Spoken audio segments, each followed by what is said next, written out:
Hey everybody, and welcome to Retire to Rome. I'm LJ, I'm Russell. and Russell's not feeling 100% today. He's having back issues again, so we'll try and get through this. But we are running a few days behind on our monthly budget review, and we wanted to get with you and let you all know what we spent in the month of March.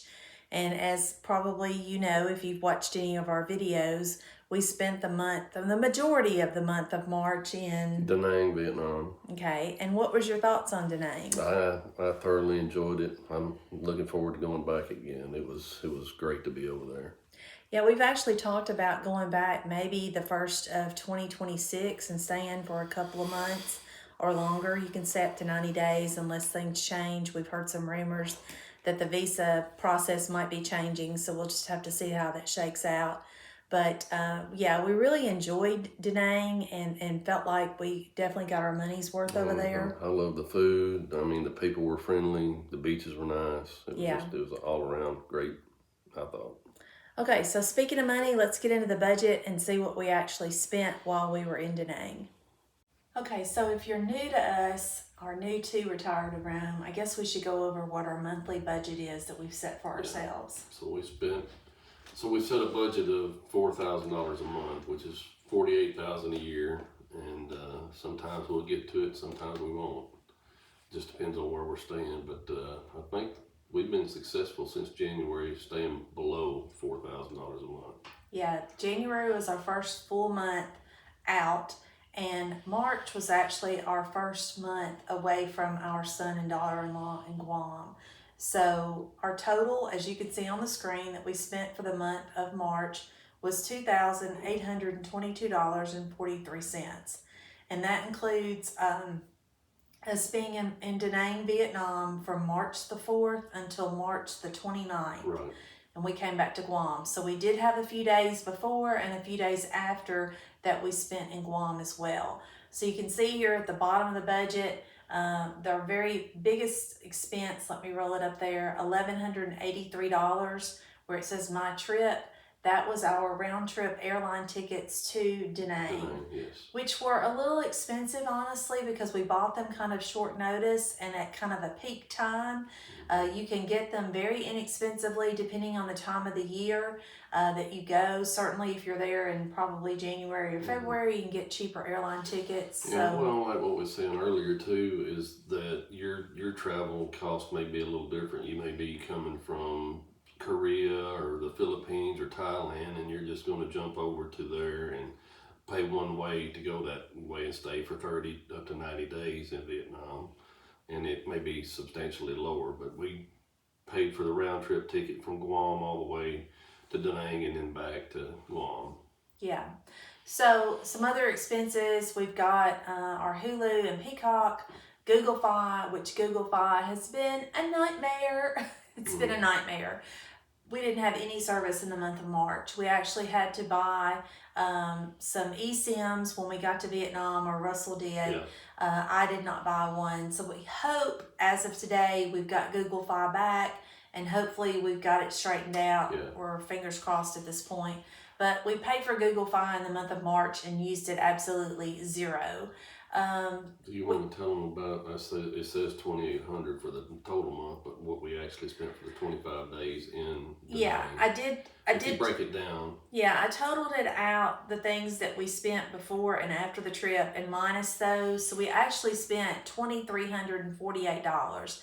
And that is including the $1,100 for the airline tickets, as well as our room that we did a video on for you all, which is right here. The Sunset Sea Hotel in Da Nang was $310.75 or 73 cents for the month. So that's $1,400. We also took some excursions, I would call them. We went to Hue, Vietnam via train and spent the night there.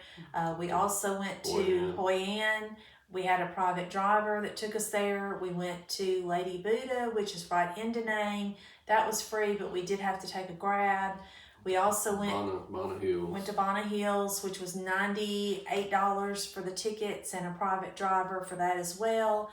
And then, what was the last? Oh, Marble Mountain. So we did five touristy things that if we were to go back to Da Nang, I don't see us doing any of those again. But we felt like we first told ourselves we were not going to do all of those things, and then we sat around and said, you know what if we don't come back here? Let's go ahead and do them while we're here and get them out of the way. So because everything else I said, it was so cheap. I mean, it was worth, just splurging a little bit. And like I said, we could easily just have just toured Da Nang and walked around and Hoi An and Hue and just stayed on the beach and just spent literally nothing, because it's inexpensive to stay there. But while we were there, we done the touristy things, and yeah, and we're not trying to hash out Da Nang again. This is about our budget, so we need to stick to our budget. All right, so let's look at our stats. Our categories. The biggest expense was the flight. Total of $1,200. I think we did an upgrade on one of our flights, which is why that brought that up. We got like first or second row tickets for $30, so we did that. We've never set that far up in the plane before, although it was a cheap airline, so it wasn't like we were in first class. We didn't get a little bit better leg room though. We got more leg room. That was what we got out of that. Restaurants, that was $367 for the month. That includes the couple of times we ate out here in Guam before we left, and I think we ate out once or twice when we got back. The accommodations were $327. That included the hotel in Da Nang as well as the one in Hue that we stayed at. I think we paid $12 for that one. Transportation, that was our train tickets, probably our Grab drivers, private drivers, that kind of thing. Yeah, for the entire time while we were over there, church, shopping. We had to do a little bit of shopping when we got back, because when we got back, we left for Tokyo and it was much colder there, and we didn't bring any winter gear with us, so we had to buy a couple of things for that. And then we've got entertainment, which is probably the Bana Hills and the Marble Mountain, which was like $3 or $4. It wasn't much. Then you've got groceries, coffee, restaurants, sightseeing, that kind of thing. Laundry, really quickly, we discovered we took the little washer sheets with us to use to do our laundry, but we soon discovered that we could carry a bag of clothes across the street to the convenience store in the morning, and then by 5 or 6 o'clock that evening, Russell would go pick it back up, and it was a huge bag of dirty clothes, and it would come back in this little square cube where they had washed it, dried it, folded all this laundry, and it was like usually $2. Never hardly over $2. I don't know if you do laundry, but it was well worth $2 for me not to have to do laundry. Well, you can see for the whole month we spent $7.83 for laundry. So I mean, I said let someone else do it. I've actually tried to emulate some of the folding techniques they used, and I can't do it. I don't know how they were folding those clothes, but it was fantastic. And sticking with the budget, we did not eat in 5-star restaurants. There's some Michelin rated restaurants in Da Nang, and I know a lot of people go to those and do the foodie thing. That's not us. That wasn't us in the States before we retired. It's certainly not me now. Russell, I think you were worried that I might starve to death in Vietnam. But anyway, she found you can eat Western food in Vietnam. They've got the KFC, they've got Pizza Hut, Domino's, whatever you want, and they've kind of got other stuff, like the steakhouses and stuff. But you can spend money on meals. But if you eat local food and you can mix it up, we did find a place called Bikini Bottom that done a chicken sandwich that was out of this world. You can see it, probably one of the shorts on the video that we got for that. But you'll spend money if that's all you eat is the Western style type of food. But we found a local food that was just great. I mean, I enjoyed it. So. And I guess if we were to give some tips for people traveling like we are on a budget, is to get away from the touristy spots. The place that he mentioned, that Bikini Bottoms, was dead center of the tourist spots, but remarkably, the prices were phenomenal. They were fantastic. We were shocked. But if you get away from some of the more touristy areas and get where the locals eat sometimes, you can find the better deals, you can find the better food. And I'll be honest with you, when we first got there, I was a little hesitant about the food because some of the places were a little sketchy looking. But once he ate there and didn't die, I felt like I probably could. But even the last couple of days we were there were these, I guess it was a family that popped up this little restaurant on the sidewalk down the street from where we were staying, and their food was phenomenal. And they were selling these balls of various things, pork and rice and some kind of bean paste thing. Yeah, and they were like 50 cents a piece. You could get 5 of them for like $1. Yeah, and so we both said, thank the Lord this place did not open any sooner, or we would have had to have gotten 2 plane tickets per person to got back to Guam. Yeah, it was great. And the food was great. Like I said, it did take a little bit to get used to as far as water. We did drink bottled water. We had our bottles that do the hydration and clean the water and everything, and we took those with us. But I think in the future we just buy bottled water and leave that thing here. The laundry, I think, is a great tip. Getting away from the touristy areas is a tip. Russell and I both love to people watch, so we found that we could go down to the beach and tell them about the chairs. You go down to the beach. We was staying pretty close to Da Nang Beach, and they had where you could get an umbrella, which was a gigantic umbrella. You could leave it up or down. They put it up or down for you. You could get a chair, which we got 2 chairs. They were padded, and they came with a towel, and I think it was $3 for the whole day for me and her both. You could start at 7 o'clock in the morning or 1 o'clock in the afternoon and go till dark or whenever they closed up, and it was that price. So the earlier you got down, you could order food and drinks and they would bring it right there to you. So real inexpensive. If that's what you wanted to do to save money, just stay on the beach. And the beach is nice. Yeah, the beach was nice, and there was definitely some people watching going on the beach. There were some things that happened on the beach, or that I saw on the beach, that I thought I would never see on the beach. But I guess you have people from all over the world in Vietnam that are there vacationing or living.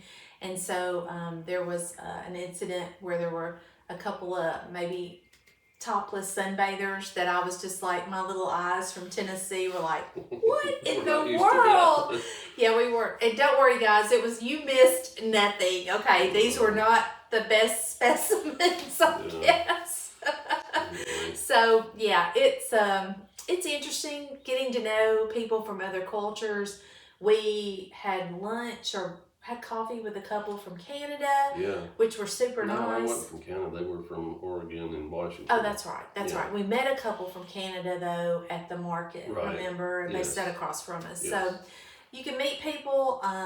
There's groups out there, expat groups to follow and meet up. So, like I said, we met up with a couple that was traveling around the world, too, and they had recently retired.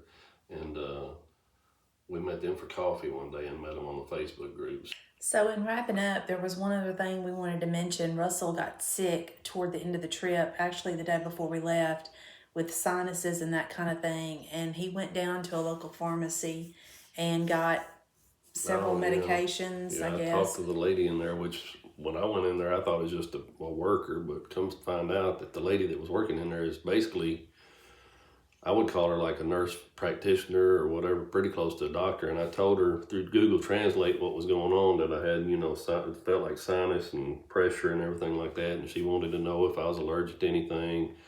And I told her I wanted, some antibiotics or whatever, which there you can buy antibiotics over the counter.